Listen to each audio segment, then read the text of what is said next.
Hello guys, আমি sweet master আর আমার সাথে আছো তোমরা। তো আজকে আবার একটা নতুন রেসিপি নিয়ে আসলাম, সেটা কি প্রজাপতি সন্দেশ। তা প্রজাপতি সন্দেশ কীভাবে কী করে তা আজ তোমাদের সামনে শেয়ার করব। তা ভিডিওটা স্কিপ না করে পুরোটাই দেখো। তা চলো ভিডিওটা শুরু করি।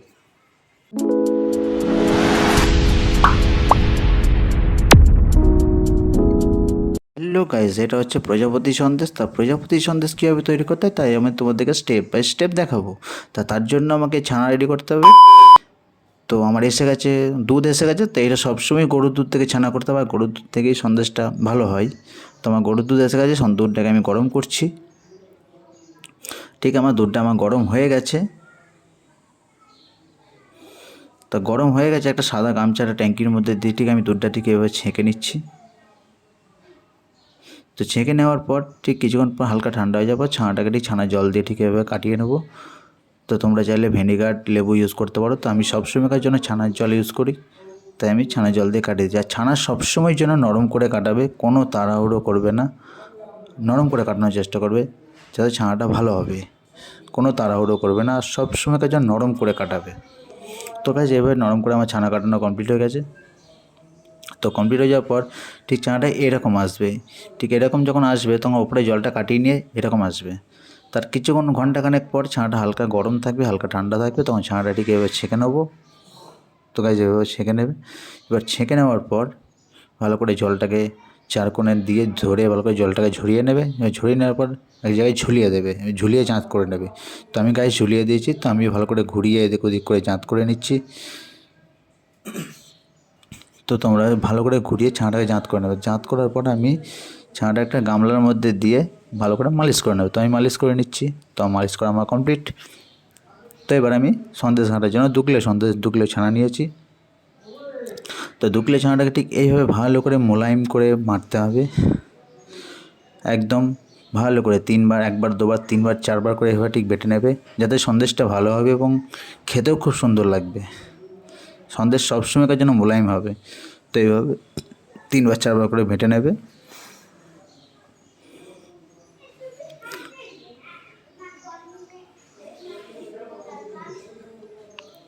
তো গাইস, এভাবে ঠিক আমি ভালো করে ছানাটাকে ঠিক বেটে নিচ্ছি। তো আমার বাটা কমপ্লিট হয়ে গেছে। এবার আমার কমপ্লিট। এবার আমি চিনি ওজন করবো। তো আমার 2 কিলো ছানা আছে, আমি 500 চিনি দেবো। তো আমি 500 চিনি ওজন করে নিয়েছি। তো আমি 500 চিনি ওজন করে নিয়েছি, 500 চিনি ওজন করে কড়াইয়ে ঢেলে দিয়েছি। এবার আমি প্রথম ছানা 700-800 গ্রাম ছানা খাইয়ে দেবো।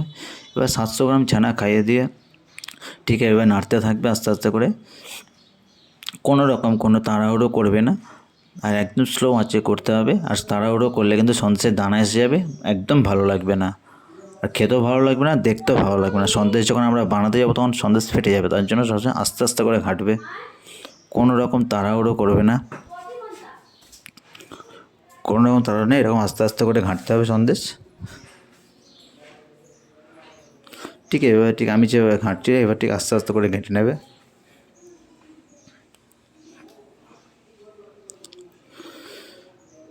তো গাইস, এরকম করে ঘাঁটার কিছুক্ষণ পর কিছু ঘাঁটতে ঘেঁটে ঘেঁটে যখন টাইট হয়ে যাবে, দেখতে যাবে আমার ঠিক টাইট হয়ে গেছে।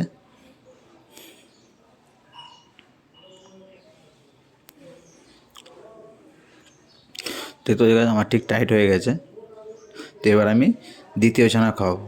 এবার আমি দ্বিতীয় ছানাটাও খাইয়ে দিলাম। দ্বিতীয় ছানাটা খাইয়ে দিয়ে ঠিক সেম এইভাবে আমরা ঘাঁটতে থাকবো, কোনো রকম করবো না, তলায় যাতে লেগে না যায়, লেগে গেলে লাল হয়ে যাবে আর দেখতে ভালো লাগবে না। তো সবসময় চেষ্টা করবে যাতে তলায় যাতে না লেগে যায়। ঠিক এভাবে আরামসে ধীরে সুস্থে স্লো আঁচে সন্দেশটা কেটে নেবে। তো ঠিক দ্বিতীয় ছানাটা খাই দেওয়ার পর ঠিক এবার ঘাঁটতে ঘাঁটতে এটাও টাইট হয়ে যাবে। তো গাইস, আমার এটাও টাইট হয়ে গেছে। তো এবার আমি লাস্টের যে ছানাটুকু আছে সেই ছানাটুকু আমি পুরোটাই দিয়ে দেবো। আর 2 কিলো ছানা সবসময় 3বারে খাওয়াবে। 2 কিলো ছানা 3বারে খাওয়াবে, 700 করে খাওয়াবে 3বারে। তো এই লাস্ট ছানাটাও খাইয়ে দিলাম। লাস্ট ছানাটা খাইয়ে ঠিক এভাবে সন্দেশটা আস্তে আস্তে ঘাঁটতে হবে, কোনো রকম তাড়াহুড়ো করবে না।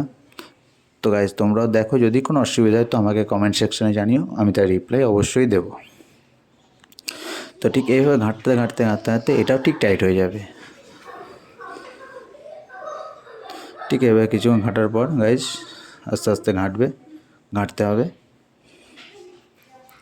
তো আমি যেভাবে ঘাঁটছি ঠিক এভাবে ঘাঁটতে থাকতে হবে।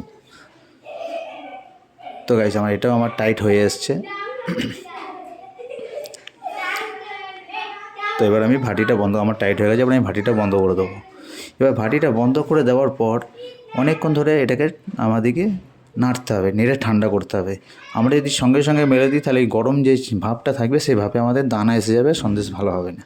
তো সবসময় ভাটি বন্ধ করে দেওয়ার পর কিছুক্ষণের জন্য ঠান্ডা করে নিতে হবে। বা ঠান্ডা করার পর ঠিক তারুটা এইভাবে চেঁচে ভালো করে তারুটা পরিষ্কার করে চেঁচে কড়াইয়ের গাটা ভালো করে পরিষ্কার করে নিয়ে আবার আমরা সন্দেশটা কড়াইয়ের গায়ে মেলে দেবো।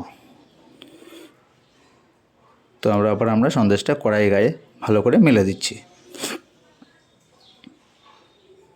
ঠিক এইভাবে মেলে দেবে। দেখতে কত সুন্দর মোলায়েম সন্দেশ হয়েছে, একদম স্লো আঁচে করবে, কোনো অসুবিধা হবে না। ঠিক এইভাবে মেলে দেবে। তো এবার মেলে দেওয়ার মেলে দেওয়ার কিছুক্ষণ পর হাত দিয়ে দেখে নেবে একটু মানে টাইট আছে কি না আছে। তো আমি হাত দিয়ে দেখে নিচ্ছি ঠিক আছে। তো এবার আমি সন্দেশটা একটা ট্রের মধ্যে তুলে নিলাম, নরম গরমে তুলবে, কোনো একদম শুকিয়ে তুলবে না। তো নরম গরম আছে। তো আমি সন্দেশটা এবার ট্রেতে তুলে নিচ্ছি।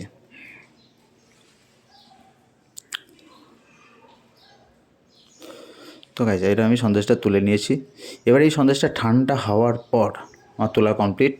এবার এটা ঠান্ডা হওয়ার পর ভালো করে সন্দেশটা মালিশ করে সন্দেশের গোছ কাটবো, যেটা প্রজাপতির সন্দেশ আমরা যেটা বানাবো সেই সন্দেশের গোছ কাটবো। এবার তোমরা চাইলে তোমাদের যেরকম সাইজ হবে তোমরা সেরকম সাইজ করবে, সেরকম সাইজে মানে গোছ কাটবে। তো আমি এখানে আমার গোছ কাটছি।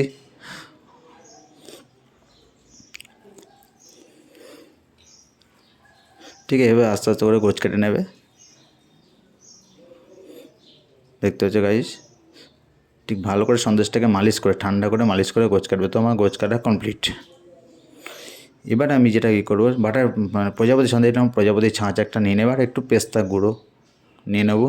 এবার আমি সন্দেশটাকে ভালো করে মালিশ করব আর একটু পেস্তাতে ঠেকালাম দিয়ে ভালো করে তাড়াতাড়ি করে করলাম। আর সন্দেশ সবসময় নরম রাখবে যাতে ফেটে না যায়। এবার এখানে যদি টাইট হয়ে যায় তো সন্দেশ ফেটে যাবে। তো সন্দেশ যদি টাইট হয়ে যায় তখন একটু হাতে করে মালিশ করে নেবে। তো সেই জন্য আমি হাতে করে চেপে একটু মালিশ করে নিচ্ছি। আর নরম থাকলে আমার বাঁধতে সুবিধা হবে এবং বাঁধতেও খুব তাড়াতাড়ি হবে। তো গাইজ এটা হচ্ছে আমার প্রজাপতি সন্দেশ। তো ঠিক এইভাবে প্রত্যেকটা সন্দেশ আমি আস্তে আস্তে করে বেঁধে নিচ্ছি। ঠিক এইভাবে ভালো করে হাত দিয়ে মালিশ করে প্রত্যেকটা সন্দেশ আমরা ঠিক বেঁধে নিচ্ছি এইভাবে।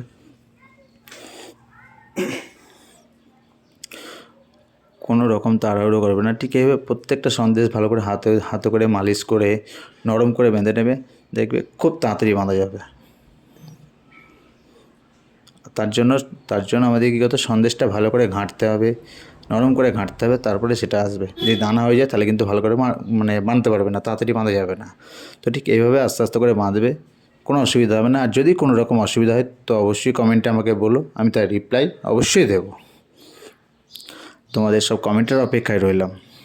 তো গাইস এইভাবে ঠিক প্রত্যেকটা সন্দেশ আমরা বেঁধে নিচ্ছি।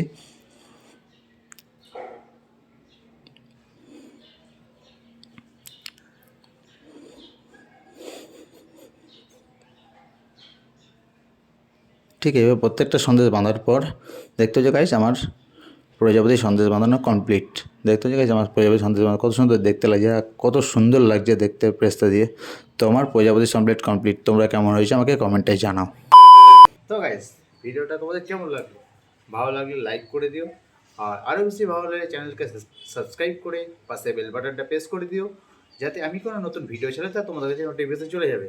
তো ভিডিও আজকের মতো এই পর্যন্তই। তো দেখা হচ্ছে নতুন কোনো ভিডিও নিয়ে, নতুন কোনো রেসিপি নিয়ে। তখন সবাই ভালো থাকো, সুস্থ থাকো, টাটা।